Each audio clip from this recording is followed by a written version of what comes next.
typologie légale dia fampiarana ny lalàna anja zany a amin'ireo fitaovam-pandanjana sy fandrefesana ampiasaina eo amin'ny sehatry ny varotra.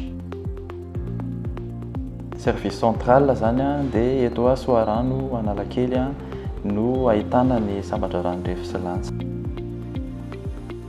Ny sampandrarany refy sy lanja zany a dia miandraikitra ny fitsarana ireo fitaovam-pandanjana sy fandrefesana rehetra ampiasaina sy miasa eo amin'ny sehatry ny varotra.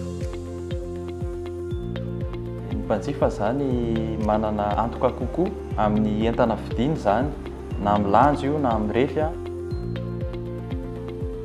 Ho an'ny mpandrarà kosa manana antoka ihany koa zany ny mpandrarà fa misy ny fifaninanana marina zany a.